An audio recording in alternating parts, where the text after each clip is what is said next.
महापौर दत्ताभाऊ धनकवडे, त्याचप्रमाणे उपस्थित पुण्यनगरीचे उपमहापौर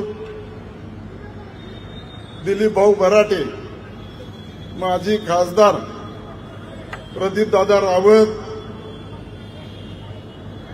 स्टेजवरील सर्वच, त्याचप्रमाणे महाराष्ट्र प्रदेशाचे महामंत्री राजेशजी पांडे,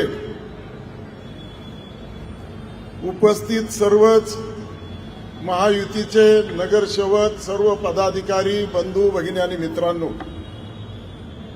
प्रत्येकाची नावं या ठिकाणी घेतली असे समजावेत, कारण आपणा सर्वांना या ठिकाणी साहेबांचं भाषण या ठिकाणी ऐकायचं आहे.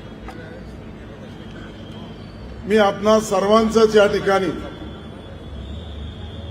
मनापासून आभार मानेल, आपणाला धन्यवाद देईल की आपण सर्वांनी मला या खडकवासला मतदारसंघाची 3 वेळा सेवा करण्याची संधी दिली आणि 3 वेळा संधी दिल्याच्या नंतर संपूर्ण खडकवासला मतदारसंघामध्ये शांतता असेल, सुव्यवस्था असेल, विकास कामं असतील, या माध्यमातून गोरगरीब सामान्य नागरिकांपर्यंत या ठिकाणी चांगल्या प्रकारे पोहोचल्यानंतर साहेबांनी या ठिकाणी मला 4थ्यांदा या ठिकाणी उमेदवारी जाहीर केली.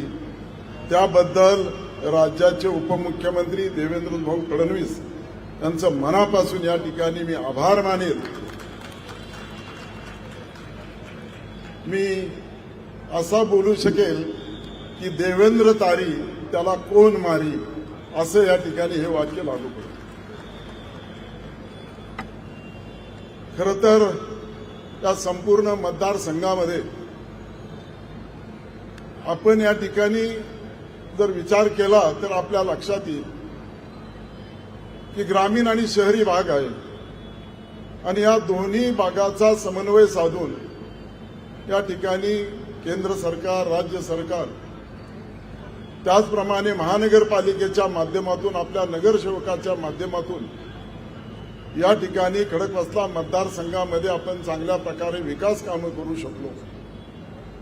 माझा अहवाल आपल्यापर्यंत पोहोचलेला आहे. या अहवालामध्ये या ठिकाणी कितीतरी कोटीची या ठिकाणी कामं आपण केलेली आहेत आणि ही सर्व कामं करत असताना मला ज्यांचा या ठिकाणी मनापासून या ठिकाणी सपोर्ट होत असतो, आधार मिळत असतो, ज्यांच्या मार्गदर्शनाखाली मी माझा या ठिकाणी प्रयत्न करत असतो, ते राज्याचे उपमुख्यमंत्री देवेंद्रभाऊ फडणवीस असतील, राज्याचे मुख्यमंत्री एकनाथजी शिंदे साहेब असतील, उपमुख्यमंत्री अजितदादा पवार असतील, या सर्वांनीच या ठिकाणी चांगल्या प्रकारे या ठिकाणी मला मदत केली, चांगल्या प्रकारचे सहकार्य केलं. त्यामुळे मी आपल्या खडकवासला मतदारसंघामध्ये विकास कामं करू शकलो. देशाचे पंतप्रधान नरेंद्रजी मोदी यांनी खरं तर शेतकरी बांधवांसाठी शेतकरी सन्मान योजना आणली असेल. केंद्रीय मंत्री नितीनजी गडकरी यांच्या माध्यमातून आपण चांदणी चौकासारखा उड्डाणपूल त्या ठिकाणी केला. त्यांच्याच माध्यमातून आपण पाहतो की नवले ब्रिज ते कात्रज आणि कात्रज ते सनसिटी हा उड्डाणपूल या ठिकाणी केला. 6 पदरीकरणाचं या ठिकाणी काम त्या ठिकाणी सुरू झालेलं आहे.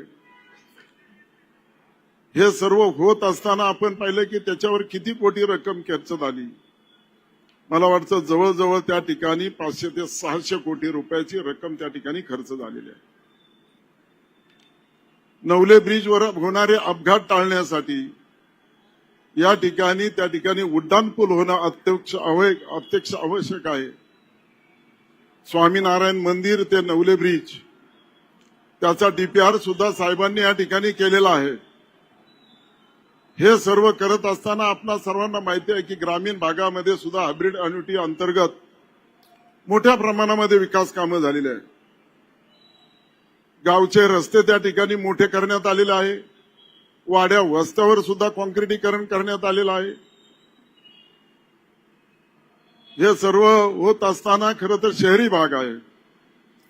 या शहरी भागामध्ये ज्या काही समस्या असतात या समस्या खरं तर सुटणं अत्यावश्यक आहे आणि या सोडवण्यासाठी आपण सर्वजण प्रयत्नशील असतो. शहरी भागाला न्याय देण्याचं काम या ठिकाणी मी करत आलेलो आहे. खरं तर साहेब आपल्याकडं मी शेवट आपल्याकडे काही विनंती करेल, कारण ज्यावेळेस राज्याचे उपमुख्यमंत्री देवेंद्र फडणवीस साहेब ज्यावेळेस स्टेजवर असतील त्यावेळेस त्यांच्याकडे काही मागण्या केल्या तर त्याला त्या ठिकाणी नक्कीच न्याय देतील ही माझी या ठिकाणी भावना आहे. साहेब आमच्याकडे असणारा जो खडकवासला मतदारसंघ आहे या मतदारसंघाचे नागरीकरण मोठ्या प्रमाणामध्ये वाढत चाललेलं आहे. या ठिकाणी समाविष्ट गावे जेव्हा 1997 साली समाविष्ट झाली असे या समाविष्ट झालेल्या गावातील विकास आराखड्यातील जे नॅशनल हायवेच्या बाजूला असणारे सर्व्हिस रोड असतील या ठिकाणी आमच्या अंतर्गत गावातील डीपी मधले रस्ते असतील या रस्ते मूळ मालक त्या ठिकाणी त्याला मोबदला 4 पट मिळाल्याशिवाय ते देत नाही. कारण FSI TDR कोणताही मालक त्या ठिकाणी साहेब घेत नाही. मी आपल्याला एक छोटी विनंती करेल की साहेब हे रस्ते ताब्यात घेण्यासाठी आपण एक क्रेडिट नोट ही जर आपण बाजारात आणली साहेब तर मला वाटतं या भागातील वाहतुकीचा प्रश्न सुटण्यासाठी ती अतिशय मदत होईल. त्यामुळे ते क्रेडिट नोटसाठी आपण या ठिकाणी प्रयत्न केला पाहिजे. साहेब समाविष्ट झालेला आमचा जो भाग आहे आता ज्या समाविष्ट झालेल्या भागामध्ये आता नव्याने 32 गाव आलेले आहेत. या 32 गावामध्ये या ठिकाणी 24/7 ची योजना या ठिकाणी जर आपण राबवली तर एक अतिशय चांगल्या प्रकारे त्या गावाचं नियोजन होईल. पायाभूत कामं त्या ठिकाणी करता येतील. ड्रेनेज असेल रस्त्याचं असेल याचं नवीन गावं आलेली आहेत. आज त्या गावाला कोणत्याही प्रकारची विकास कामं सुरू झालेली नाही.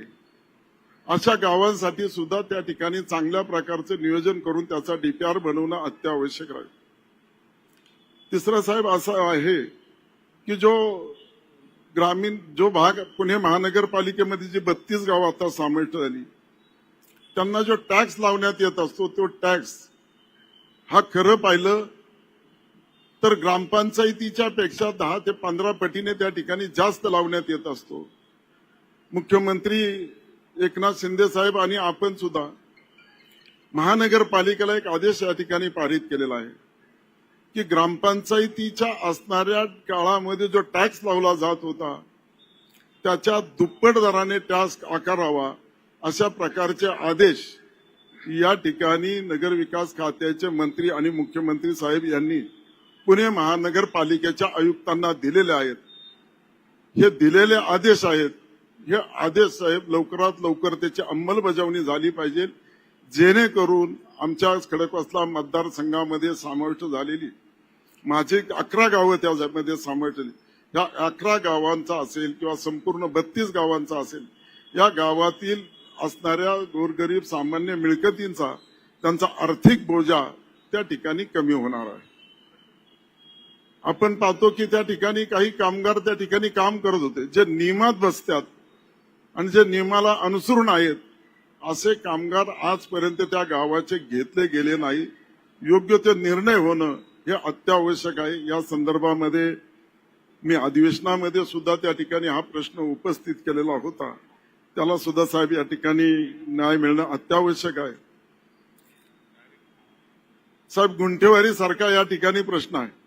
आज आमच्या या भागातील सर्वच घरं जी पुणे महानगरपालिकेमध्ये नवीन समावेश झालेली गावं आहेत या गावातील घरांची गुंठेवारी होणं आवश्यक आहे. याची सुलभता आली पाहिजे की जेणेकरून आज ते नागरिक त्या ठिकाणी राहत आहेत ते दंड भरायला तयार आहेत. गुंठेवारी घर नियमित करायला तयार आहेत. परंतु त्याच्यामध्ये जर सुलभता आली तर त्या ठिकाणी महानगरपालिकेला मोठ्या प्रमाणामध्ये निधी उपलब्ध होऊ शकतो आणि तोच निधी त्याच गावांच्या विकासासाठी जर वापरला तर मला वाटतं कुठे त्या गावांना बी न्याय मिळू शकतो आणि त्या गावचा विकास सुद्धा या ठिकाणी होऊ शकेल. अशा प्रकारची साहेब एक मागणी करतो. साहेब आमच्याकडं वारजे गावामध्ये राईट रेल ट्रान्झिस्ट म्हणजे रेल्वेचं त्या ठिकाणी रिझर्वेशन आहे आणि त्याच्यामध्ये 8,000 त्या ठिकाणी नागरिक राहत आहेत. असं LRTचं जे रिझर्वेशन आहे पूर्वी केव्हा टाकलं होतं काय कुणाला माहित नाही. ते ग्रामपंचायतच्या काळाच्या अगोदरपासून टाकलेलं आहे आणि त्या ठिकाणी आज 8,000 ते 9,000 घरं बांधलेली आहेत. परंतु त्याच्यावर ते रिझर्वेशन आहे. हे रिझर्वेशन आपल्याला कमी करणं केलं पाहिजे अशी या ठिकाणी आपल्याला या ठिकाणी विनंती करतो. साहेब हे सर्व करत असताना युतीच्या काळामध्ये आपण एक चांगले निर्णय या ठिकाणी घेतले. त्यामध्ये मुख्यमंत्री लाडकी बहीण योजना असेल, आपण स्वतः ज्या खात्याचे मंत्री आहात ते ऊर्जा मंत्री आहात त्या ठिकाणी आपण शेतकरी बांधवांना विशेष करून या ठिकाणी आपण त्यांच्या शेती पंपाला असणारं बिल त्या ठिकाणी माफ केलेलं आहे. खरं तर हा अतिशय महत्वाचा असा आपण त्यांना न्याय देण्याचं काम साहेब आपण केलं. आमच्या सर्व शेतकरी बांधवांच्या वतीने मी या ठिकाणी आपला आभारच व्यक्त करेन. कारण एवढा मोठा निर्णय घेणं, कोटी रुपयाचं त्या ठिकाणी आपण त्यांना दंड माफ केलेला आहे, त्यांचं बिल माफ या ठिकाणी केलेलं आहे. साहेब प्रश्न या ठिकाणी सोडवत असताना साहेब आपण आलात. खरं तर आमच्या खडकवासला मतदारसंघामध्ये या ठिकाणी जी आपली विकास कामं या ठिकाणी मोठ्या प्रमाणामध्ये करण्यात आलेली आहे. ही विकास कामं होत असताना आपलं मार्गदर्शन, आपलं सहकार्य हे माझ्या सतत पाठीशी असल्यामुळे या ठिकाणी मी खरं तर मनापासून या ठिकाणी या संपूर्ण खडकवासला मतदारसंघामध्ये विकास कामं करू शकलेलो आहे.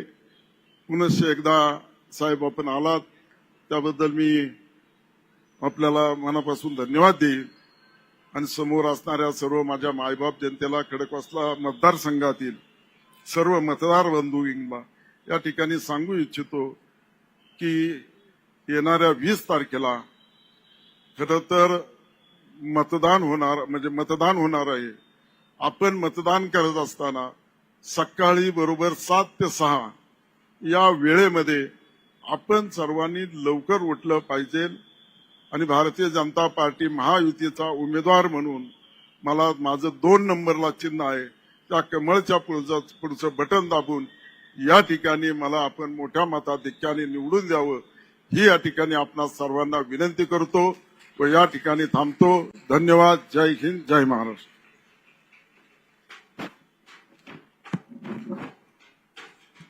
यानंतर